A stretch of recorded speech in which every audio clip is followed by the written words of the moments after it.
युद्धपरिश्रान्तं समरे चिन्तया स्थितं रावणं चाग्रतो दृष्ट्वा युद्धाय समुपस्थितं दैवतैश्च समागम्य द्रष्टुमभाग्यतोरणम् उपागम्य ब्रवीद्रामागस्त्यो भगवान् ऋषिः राम राम महाबाहो शृणु गुह्यं सनातनं येन सर्वान् नरीन् वत्सा समरे विजयिष्यसि आदित्यहृदयं पुण्यं सर्वशत्रुविनाशनं जयावहं जपे नित्यम् अक्षयं परमं शिवम् सर्वमङ्गलमाङ्गल्यं सर्वपापप्रणाशनं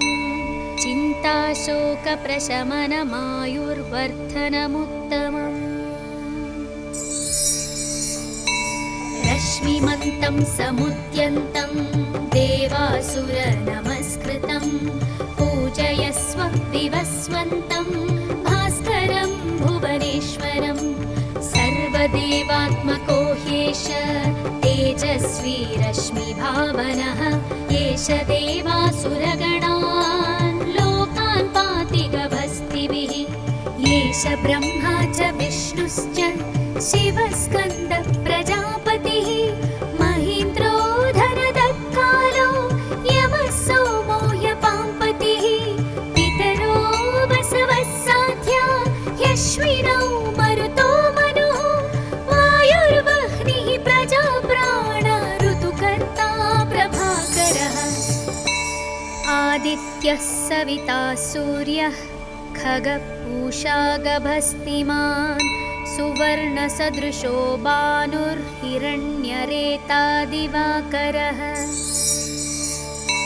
हरितश्वः सहस्रार्चिः सप्तसप्तिर्मरीचिमान् तिमिरोन्मन्थनशम्भुस्त्वष्टा मार्ताण्डांशुमान् हिरण्यगर्भः शिशिरस्थपनो भास्करो रविः अग्निगर्भोदिते पुत्रः शङ्खः शिशिरनाशनः व्योमनाथस्तमो भेदी ऋग्यजुःसामपारगः घनवृष्टिरपां मित्रो विन्ध्यवेधिप्लवङ्गमः आतपी मण्डली मृत्युः पिङ्गळः सर्वतापनः कविर्विश्वो महातेजा रक्तः सर्वभवोद्भवः नक्षत्रग्रहताराणाम् अधिपो विश्वभावनः तेजसामपि तेजस्वी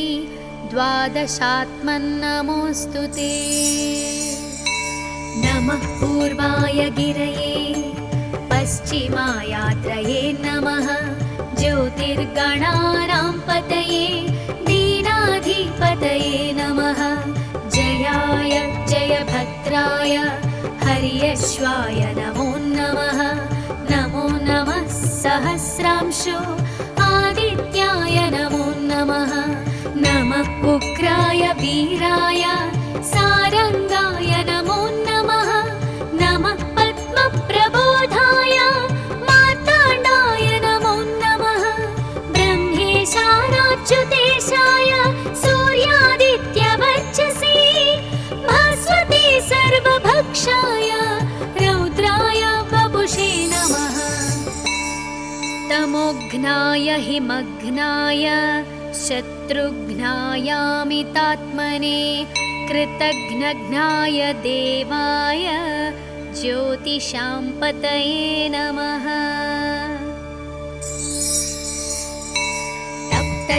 तप्तचामीकराभाय वह्नये विश्वकर्मणे नमस्तमोभिनिघ्नाय रुचये लोकसाक्षिणे नाशयत्येष वैभूतं तदेव सृजति प्रभुः पायत्येष तपत्येष वर्षत्येष गभस्तिभिः येष सुप्तेषु जागर्ति भूतेषु परिनिष्ठितः येष एवाग्निहोत्रं च फलं चैवाग्निहोत्रिणां वेदाश्च क्रतवश्चैव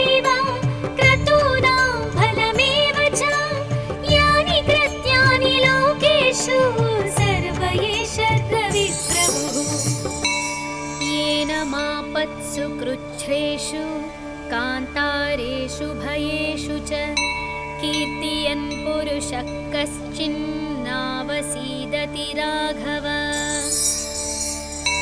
पूजयस्वैनमेकाग्रो देवदेवं जगत्पतिम् एतत्त्रिगुणितं जप्त्वा युद्धेषु विजयिष्यसि।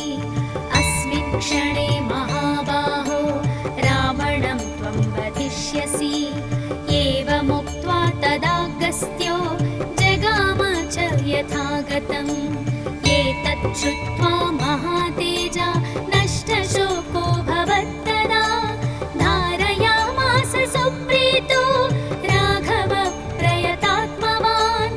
आदित्यं प्रेक्ष्य त्यक्त्वा तु परं हर्षमवाप्तवान्। त्रिराचम्य शुचिर्भूत्वा धनुरादाय वीर्यवान्। रावणं प्रेक्ष्य हृष्टात्मा युद्धाय समुपागमत्। सर्वयत्नेन महता वधे तस्य धृतोऽभवत्। अथ रविरवदन्निरीक्ष्य रामं मुदितमनाः परमं प्रहृष्यमाणः। निशिचरपतिसंशयं विदित्वा सुरगणमध्यगतो वचस्त्वरेति। इति श्री आदित्यहृदयं सम्पूर्णम्।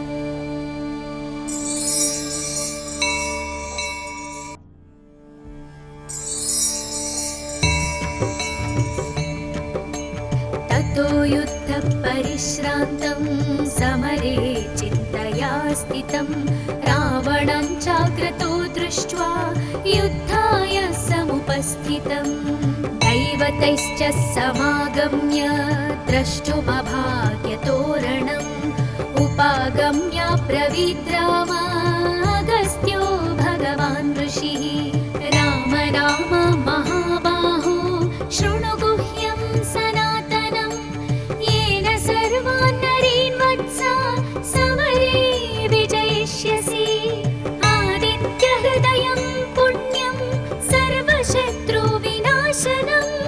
जयावहं जपे नित्यम् अक्षयं परमं शिवम्।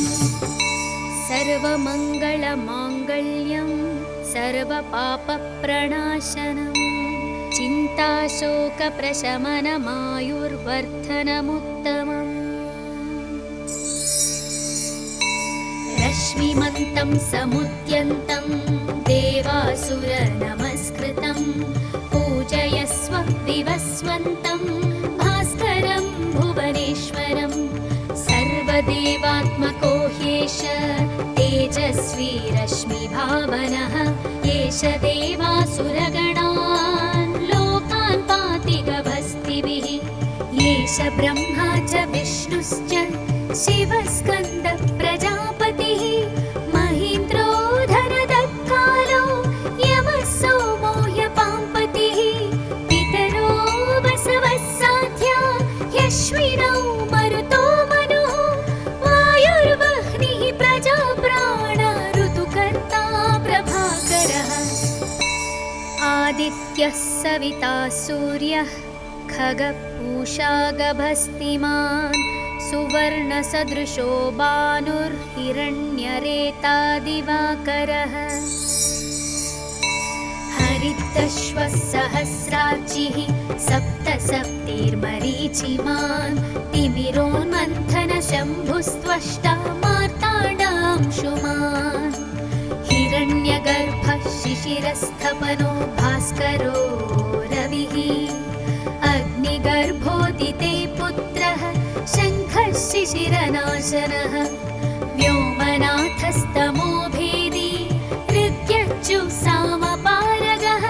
घनवृष्टिरपां मित्रो विन्ध्यवेधिप्लवङ्गमः।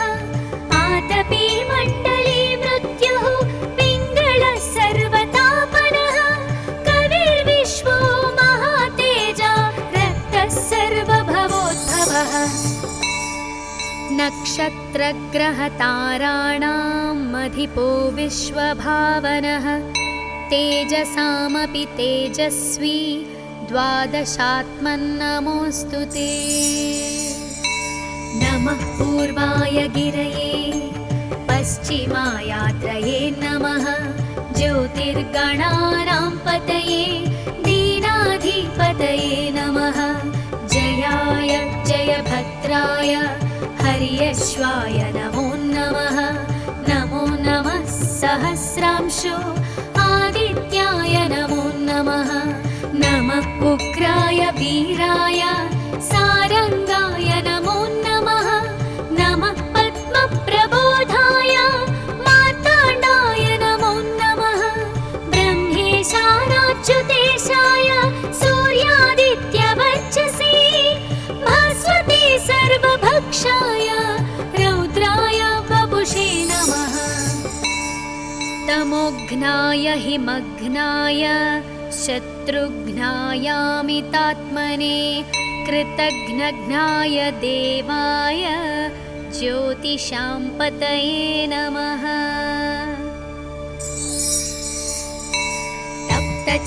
तप्तचामीकराभाय वह्नये विश्वकर्मणे नमस्तमोभिनिघ्नाय रुचये लोकसाक्षिणे। नाशयत्येष वैभूतं तदेव सृजति प्रभुः। पायत्येष तपत्येष वश्यत्येष गभस्तिभिः। येष सुप्तेषु जागर्ति भूतेषु परिनिष्ठितः। येष एवाग्निहोत्रं च फलं चैवाग्निहोत्रिणां। वेदाश्च क्रतवश्चैव क्रतूनां फलमेव च। यानि कृत्यानि लोकेषु सर्व एष रविप्रभुः। येन मापत्सु कृच्छ्रेषु कान्तारेषु भयेषु च कीर्तयन् पुरुषः कश्चिन्नावसीदति राघव। पूजयस्वैनमेकाग्रो देवदेवं जगत्पतिम्। एतत्त्रिगुणितं जप्त्वा युद्धेषु विजयिष्यसि। अस्मिन् क्षणे महाबाहो रावणं त्वं वधिष्यसि। एवमुक्त्वा तदागस्त्यो जगाम च यथागतम्। एतत् श्रुत्वा महातेजा नष्टशोको भवत्तदा। धारयामास सुप्रीतो राघव प्रयतात्मवान्। आदित्यं प्रेक्ष्य त्यक्त्वा तु परं हर्षमवाप्तवान्। त्रिराचम्य शुचिर्भूत्वा धनुरादाय वीर्यवान्। रावणं प्रेक्ष्य हृष्टात्मा युद्धाय समुपागमत्। सर्वयत्नेन महता वधे तस्य धृतोऽभवत्। अथ रविरवदन्निरीक्ष्य रामं मुदितमनाः परमं प्रहृष्यमाणः। निशिचरपतिसंशयं विदित्वा सुरगणमध्यगतो वचस्त्वरेति। इति श्री आदित्यहृदयं सम्पूर्णम्।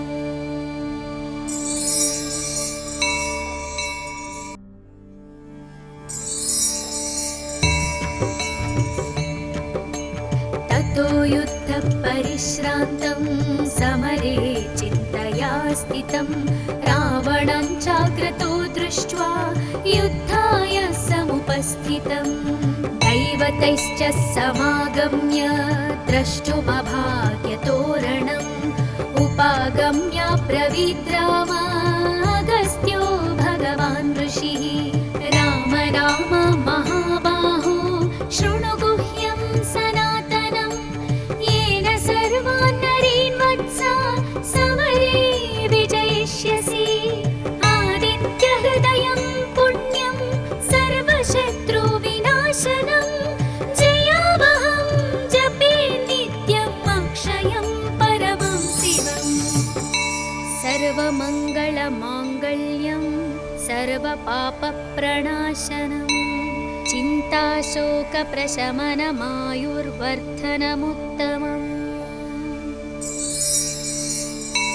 रश्मिमन्तं समुद्यन्तं देवासुरनमस्कृतं पूजयस्व विवस्वन्तं भास्करं भुवनेश्वरं सर्वदेवात्मको ह्येष तेजस्वी रश्मिभावनः एष देवासुरगणान् लोकान् पाति गभस्तिभिः एष ब्रह्मा च विष्णुश्च शिवस्कन्द प्रजापतिः महीन्द्रो धनदत्कालो यमः सोमो ह्यपाम्पतिः पितरो वसवः साध्या ह्यश्विनौ मरुतो मनुः वायुर्वह्निः प्रजाप्राण ऋतुकर्ता प्रभाकरः आदित्यः सविता सूर्यः खगपूषा गभस्तिमान् सुवर्णसदृशो भानुर्हिरण्यरेता दिवाकरः हरितश्वः सहस्रार्चिः सप्तसप्तिर्मरीचिमान् तिमिरोन्मन्थनशम्भुस्त्वष्टा मार्ताण्डांशुमान् हिरण्यगर्भः शिशिरस्थपनो भास्करो रविः अग्निगर्भोदिते पुत्रः शङ्खः शिशिरनाशनः व्योमनाथस्तमो भेदी ऋग्यच्युसामपारगः घनवृष्टिरपां मित्रो विन्ध्यवेधिप्लवङ्गमः आतपी मण्डली मृत्युः पिङ्गळः सर्वतापनः कविर्विश्वो महातेजा रक्तः सर्वभवोद्भवः नक्षत्रग्रहताराणाम् अधिपो विश्वभावनः तेजसामपि तेजस्वी द्वादशात्मन्नमोऽस्तु ते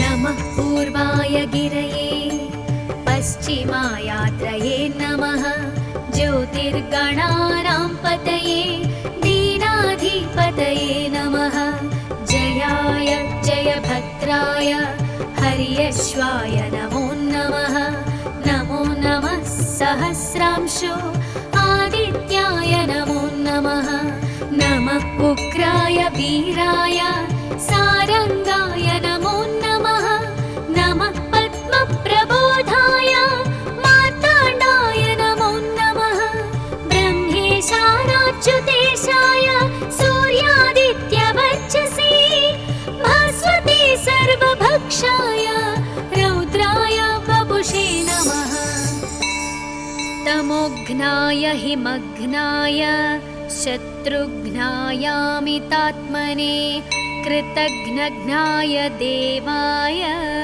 ज्योतिषां पतये नमः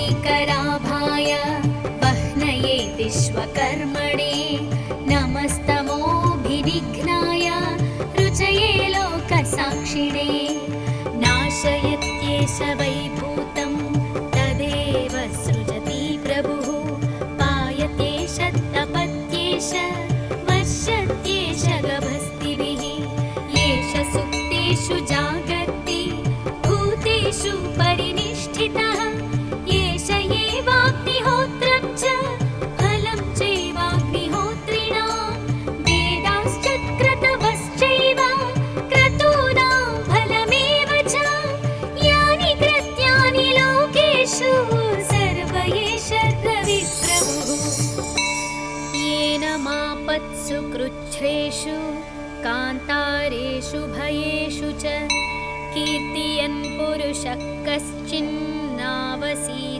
राघव पूजयस्वैनमेकाग्रो देवदेवं जगत्पतिं एतत्त्रिगुणितं जप्त्वा युद्धेषु विजयिष्यसि अस्मिन् क्षणे महाबाहो रावणं त्वं वधिष्यसि एवमुक्त्वा तदागस्त्यो जगाम च यथागतम् एतत् श्रुत्वा महातेजा नष्टशोको भवत्तदा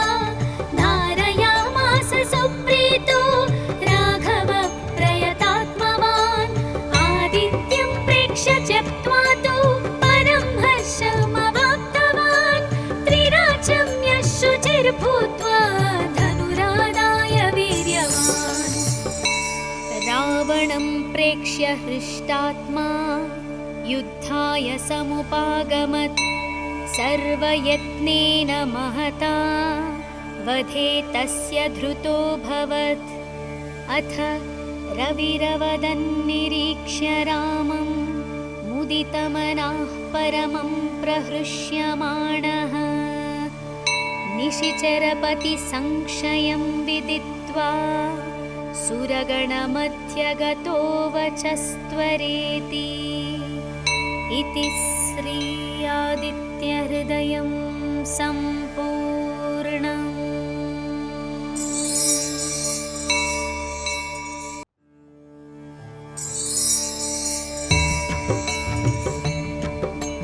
ततो युद्धपरिश्रान्तं समरे चिन्तया स्थितं रावणं चाग्रतो दृष्ट्वा युद्धाय समुपस्थितम्। दैवतैश्च समागम्य द्रष्टुमभाग्यतोरणम्। उपागम्य ब्रवीद् राम अगस्त्यो भगवान् ऋषिः। राम राम महाबाहो शृणु गुह्यं सनातनं। येन सर्वान् नरीन् वत्सा समरे विजयिष्यसि। आदित्यहृदयं पुण्यं सर्वशत्रुविनाशनं। जयावहं जपे नित्यम् अक्षयं परमं शिवम्। सर्वमङ्गलमाङ्गल्यं सर्वपापप्रणाशनम्। चिन्ताशोकप्रशमनमायुर्वर्धनमुत्तमम्। रश्मिमन्तं समुद्यन्तं देवासुरनमस्कृतं।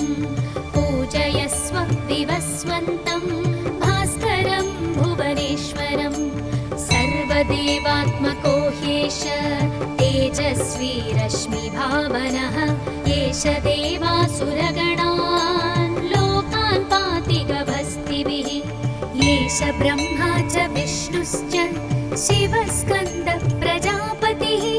महीन्द्रो धनदत्कालो यमः सोमो ह्यपाम्पतिः। पितरो वसवः साध्या ह्यश्विनौ मरुतो मनुः। वायुर्वह्निः प्रजाप्राण ऋतुकर्ता प्रभाकरः। आदित्यः सविता सूर्यः खगपूषा गभस्तिमान्। सुवर्णसदृशो भानुर्हिरण्यरेता दिवाकरः। हरितश्वः सहस्रार्चिः सप्तसप्तिर्मरीचिमान्। तिमिरोन्मन्थनशम्भुस्त्वष्टा मार्ताण्डांशुमान्। हिरण्यगर्भः शिशिरस्थपनो भास्करो रविः। अग्निगर्भोदिते पुत्रः शङ्खः शिशिरनाशनः। व्योमनाथस्तमो भेदी ऋग्यज्जुःसामपारगः। घनवृष्टिरपां मित्रो विन्ध्यवेधिप्लवङ्गमः। आतपी मण्डली मृत्युः पिङ्गळः सर्वतापनः। कविर्विश्वो महातेजा रक्तः सर्वभवोद्भवः। नक्षत्रग्रहताराणां अधिपो विश्वभावनः। तेजसामपि तेजस्वी द्वादशात्मन्नमोऽस्तु ते। नमः पूर्वाय गिरये पश्चिमायात्रये नमः। ज्योतिर्गणानां पतये दीनाधिपतये नमः। जयाय जयभद्राय हर्यश्वाय नमो नमः। नमो नमः सहस्रांशो आदित्याय नमो नमः। नमः उग्राय वीराय सारङ्गाय नमो नमः। नमः पद्मप्रबोधाय मार्ताण्डाय नमो नमः। ब्रह्मेशानाच्युतेशाय सूर्यादित्यवर्चसे भास्वते सर्वभक्षाय रौद्राय वपुषे नमः। तमोघ्नाय हिमघ्नाय शत्रुघ्नायामितात्मने कृतघ्नघ्नाय देवाय ज्योतिषां पतये नमः। तप्तचामीकराभाय वह्नये विश्वकर्मणे नमस्तमोभिनिघ्नाय रुचये लोकसाक्षिणे नाशयत्येष वैभूतं तदेव सृजति प्रभुः पायत्येष तपत्येष वर्षत्येष गभस्तिभिः येष सुप्तेषु जागर्ति भूतेषु परिनिष्ठितः येष एवाग्निहोत्रं च फलं चैवाग्निहोत्रिणां वेदाश्च क्रतवश्चैव क्रतूनां फलमेव च यानि कृत्यानि लोकेषु सर्व एष रविप्रभुः येन मापत्सु कृच्छ्रेषु कान्तारेषु भयेषु च कीर्तयन् पुरुषः कश्चिन्नावसीदति राघव पूजयस्वैनमेकाग्रो देवदेवं जगत्पतिं एतत्त्रिगुणितं जप्त्वा युद्धेषु विजयिष्यसि अस्मिन् क्षणे महाबाहो रावणं त्वं वधिष्यसि एवमुक्त्वा तदागस्त्यो जगाम च यथागतम् एतत् श्रुत्वा महातेजा नष्टशोको भवत्तदा धारयामास सुप्रीतो राघव प्रयतात्मवान् आदित्यं प्रेक्ष्य त्यक्त्वा तु परं हर्षमवाप्तवान् त्रिराचम्य शुचिर्भूत्वा धनुरादाय वीर्यवान् रावणं प्रेक्ष्य हृष्टात्मा युद्धाय समुपागमत् सर्वयत्नेन महता वधे तस्य धृतोऽभवत् अथ रविरवदन्निरीक्ष्य रामं मुदितमनः परमं प्रहृष्यमाणः निशिचरपतिसंशयं विदित्वा सुरगणमध्यगतो वचस्त्वरेति इति श्री आदित्यहृदयं सम्पूर्णम्।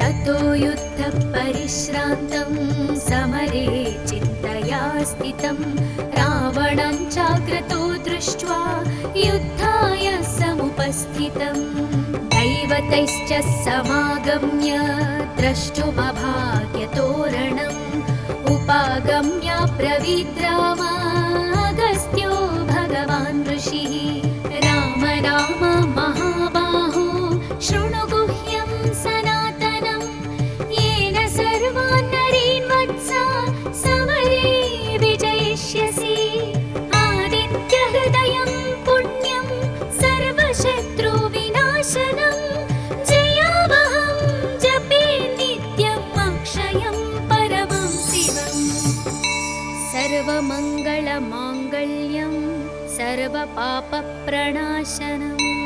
चिन्ताशोकप्रशमनमायुर्वर्धनमुत्तमम्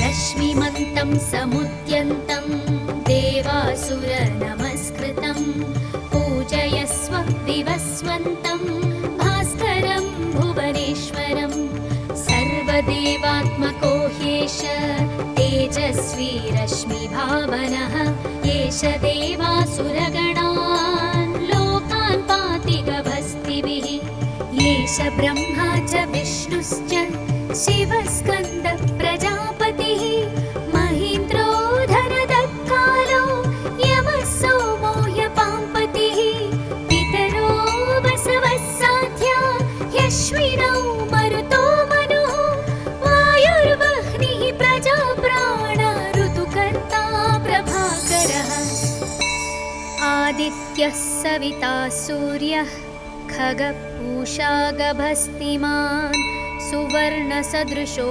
भानुर्हिरण्यरेता दिवाकरः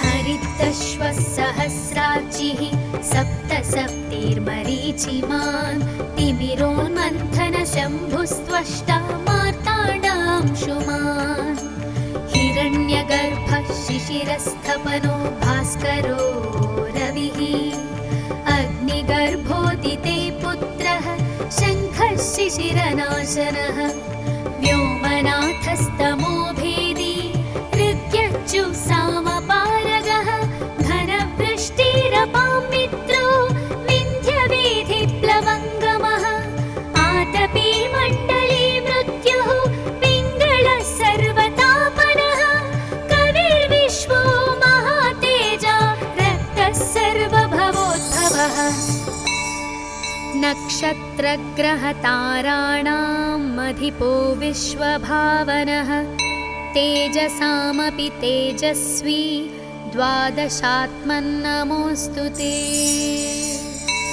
नमः पूर्वाय गिरये पश्चिमायात्रये नमः ज्योतिर्गणानां पतये दीनाधिपतये नमः जयाय जयभद्राय हर्यश्वाय नमो नमः नमो नमः सहस्रांशो आदित्याय नमो नमः नमः उग्राय वीराय सारंगाय नमो नमः नमः पद्मप्रबोधाय मार्ताण्डाय नमो नमः ब्रह्मेशानाच्युतेशाय सूर्यादित्यवर्चसे भास्वते सर्वभक्षाय रौद्राय वपुषे नमः तमोघ्नाय हिमघ्नाय शत्रुघ्नायामितात्मने कृतघ्नघ्नाय देवाय ज्योतिषां पतये नमः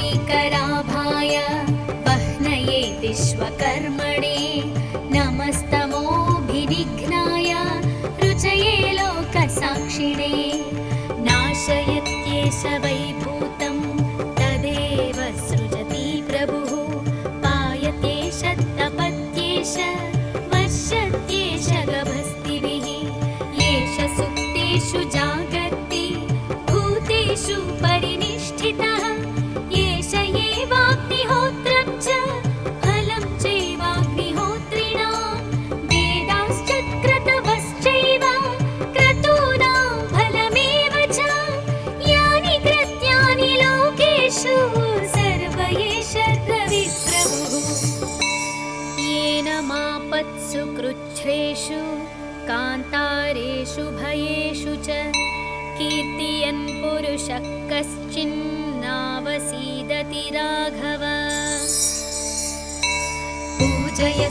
पूजयस्वैनमेकाग्रो देवदेवं जगत्पतिम् एतत्त्रिगुणितं जप्त्वा युद्धेषु विजयिष्यसि अस्मिन् क्षणे महाबाहो रावणं त्वं वधिष्यसि एवमुक्त्वा तदागस्त्यो जगाम च यथागतम् एतत् श्रुत्वा महातेजा नष्टशोको भवत्तदा धारयामास सुप्रीतो राघव प्रयतात्मवान् आदित्यं प्रेक्ष्य त्यक्त्वा तु परं हर्षमवाप्तवान् त्रिराचम्य शुचिर्भूत्वा धनुरादाय वीर्यवान् रावणं प्रेक्ष्य हृष्टात्मा युद्धाय समुपागमत् सर्वयत्नेन महता वधे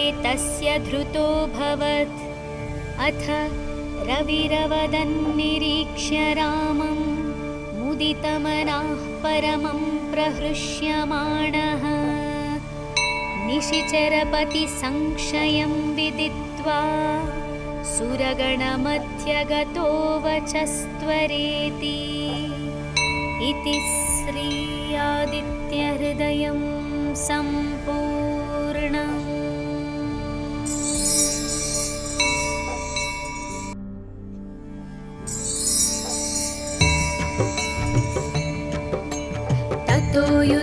परिश्रान्तं समरे चिन्तया स्थितं रावणं चाग्रतो दृष्ट्वा युद्धाय समुपस्थितं दैवतैश्च समागम्य द्रष्टुमभाग्यतोरणम् उपागम्य ब्रवीद्रामागस्त्यो भगवान् ऋषिः राम राम महाबाहो शृणु गुह्यं सनातनं येन सर्वान् नरीन् वत्सा समरे विजयिष्यसि आदित्यहृदयं पुण्यं सर्वशत्रुविनाशनं जयावहं जपे नित्यम् अक्षयं परमं शिवम् सर्वमङ्गलमाङ्गल्यं सर्वपापप्रणाशनम् चिन्ताशोकप्रशमनमायुर्वर्धनमुत्तमम्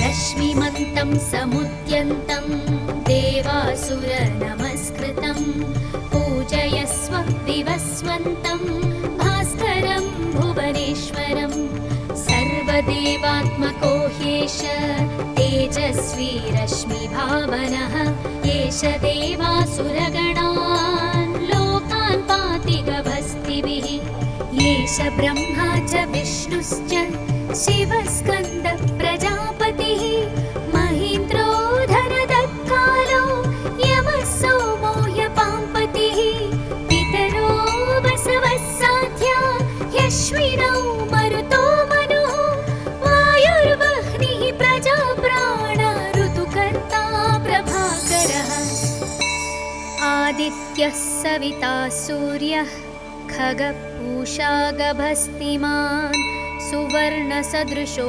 भानुर्हिरण्यरेता दिवाकरः हरितश्वः सहस्रार्चिः सप्तसप्तिर्मरीचिमान् तिमिरोन्मन्थनशम्भुस्त्वष्टा मार्ताण्डांशुमान् हिरण्यगर्भः शिशिरस्थपनो भास्करो रविः अग्निगर्भोदिते पुत्रः शङ्खः शिशिरनाशनः व्योमनाथस्तमो भेदी ऋग्यज्जु सामपारगः घनवृष्टिरपां मित्रो विन्ध्यवेधिप्लवङ्गमः आतपी मण्डली मृत्युः पिङ्गळः सर्वतापनः कविर्विश्वो महातेजा रक्तः सर्वभवोद्भवः नक्षत्रग्रहताराणाम् अधिपो विश्वभावनः तेजसामपि तेजस्वी द्वादशात्मन्नमोऽस्तु ते नमः पूर्वाय गिरये पश्चिमायात्रये नमः ज्योतिर्गणानां पतये दीनाधिपतये नमः जयाय जयभद्राय हर्यश्वाय नमो नमः नमो नमः सहस्रांशो आदित्याय नमो नमः नमः उग्राय वीराय सारङ्गाय नमो नमः नमः पद्मप्रबोधाय मार्ताण्डाय नमो नमः ब्रह्मेशानाच्युतेशाय सूर्यादित्यवर्चसे भास्वते सर्वभक्षाय रौद्राय वपुषे नमः तमोघ्नाय हिमघ्नाय शत्रुघ्नायामितात्मने कृतघ्नघ्नाय देवाय ज्योतिषां पतये नमः तप्तचामीकराभाय वह्नये विश्वकर्मणे नमस्तमोभिनिघ्नाय रुचये लोकसाक्षिणे नाशयत्येष वैभूतं तदेव सृजति प्रभुः पायत्येष तपत्येष वर्षत्येष गभस्तिभिः येष सुप्तेषु जागर्ति भूतेषु परिनिष्ठितः येष एवाग्निहोत्रं च फलं चैवाग्निहोत्रिणां वेदाश्च क्रतवश्चैव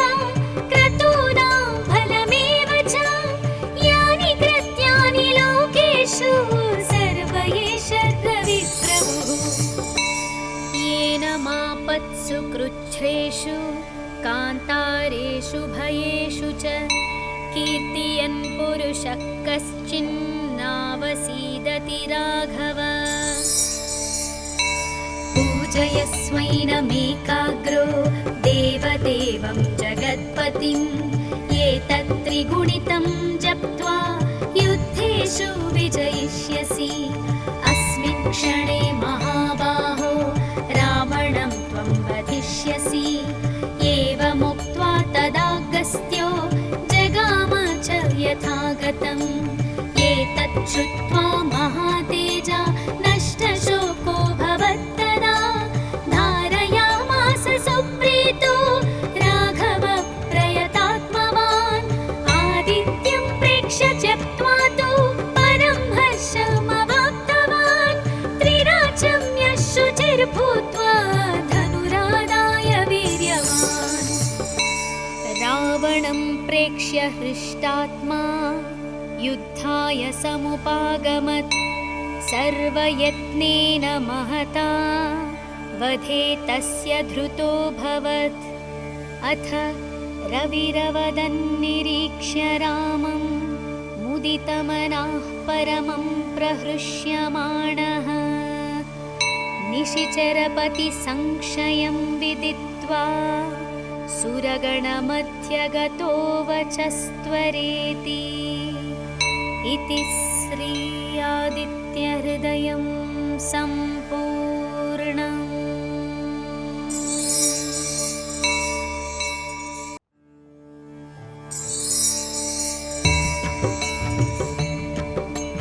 ततो युद्धपरिश्रान्तं समरे चिन्तया स्थितं रावणं चाग्रतो दृष्ट्वा युद्धाय समुपस्थितम् दैवतैश्च समागम्य द्रष्टुमभाग्यतोरणम् उपागम्य ब्रवीद्रामागस्त्यो भगवान् ऋषिः राम राम महाबाहो शृणु गुह्यं सनातनं येन सर्वान् नरीन् वत्सा समरे विजयिष्यसि आदित्यहृदयं पुण्यं सर्वशत्रुविनाशनं जयावहं जपे नित्यम् अक्षयं परमं शिवम् सर्वमङ्गलमाङ्गल्यं सर्वपापप्रणाशनं चिन्ताशोकप्रशमनमायुर्वर्धनमुत्तमम् रश्मिमन्तं समुद्यन्तं देवासुरनमस्कृतं पूजयस्व विवस्वन्तं भास्करं भुवनेश्वरं सर्वदेवात्मको ह्येष तेजस्वी रश्मिभावनः एष देवासुरगणान् लोकान् पाति गभस्तिभिः एष ब्रह्मा च विष्णुश्च शिवस्कन्द प्रजापतिः महीन्द्रो धनदत्कालो यमः सोमो ह्यपाम्पतिः पितरो वसवः साध्या ह्यश्विनौ मरुतो मनुः वायुर्वह्निः प्रजाप्राण ऋतुकर्ता प्रभाकरः आदित्यः सविता सूर्यः खगपूषा गभस्तिमान् सुवर्णसदृशो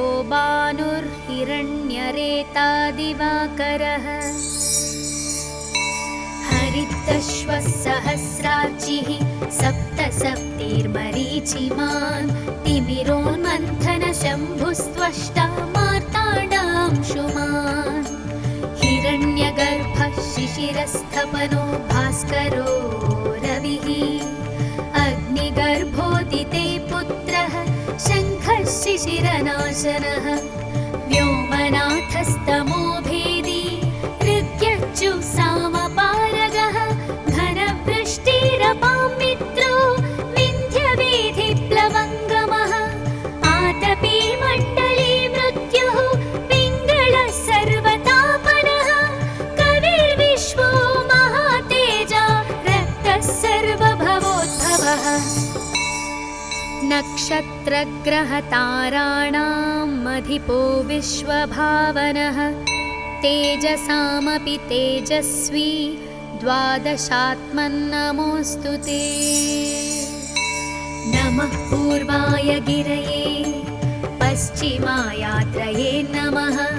ज्योतिर्गणानां पतये दीनाधिपतये नमः।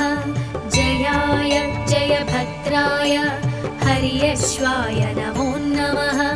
नमो नमः सहस्रांशो आदित्याय नमो नमः।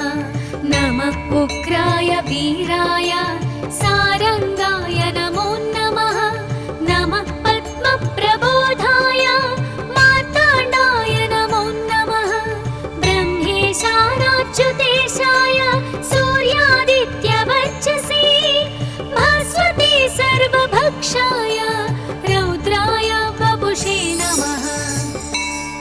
तमोघ्नाय हिमघ्नाय शत्रुघ्नायामितात्मने कृतघ्नघ्नाय देवाय ज्योतिषां पतये नमः।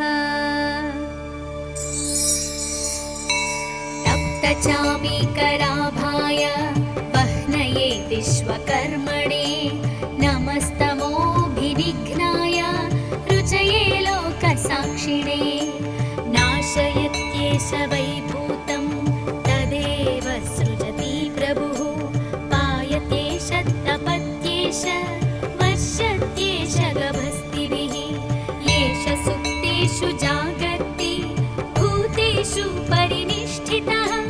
येष एवाग्निहोत्रं च फलं चैवाग्निहोत्रिणां। वेदाश्च क्रतवश्चैव क्रतूनां फलमेव च। यानि कृत्यानि लोकेषु सर्व एष रविप्रभुः। येन मापत्सु कृच्छ्रेषु कान्तारेषु भयेषु च कीर्तयन् पुरुषः कश्चिन्नावसीदति राघव। पूजयस्वैनमेकाग्रो देवदेवं जगत्पतिम्। एतत्त्रिगुणितं जप्त्वा युद्धेषु विजयिष्यसि। अस्मिन् क्षणे महाबाहो रावणं त्वं वधिष्यसि। एवमुक्त्वा तदागस्त्यो जगाम च यथागतम्। एतत् श्रुत्वा महातेजा नष्टशोको भवत्तदा। धारयामास सुप्रीतो राघव प्रयतात्मवान्। आदित्यं प्रेक्ष्य त्यक्त्वा तु परं हर्षमवाप्तवान्। त्रिराचम्य शुचिर्भूत्वा धनुरादाय वीर्यवान्। रावणं प्रेक्ष्य हृष्टात्मा युद्धाय समुपागमत्। सर्वयत्नेन महता वधे तस्य धृतोऽभवत्। अथ रविरवदन्निरीक्ष्य रामं मुदितमनाः परमं प्रहृष्यमाणः। निशिचरपतिसंशयं विदित्वा सुरगणमध्यगतो वचस्त्वरेति। इति श्री आदित्यहृदयं सं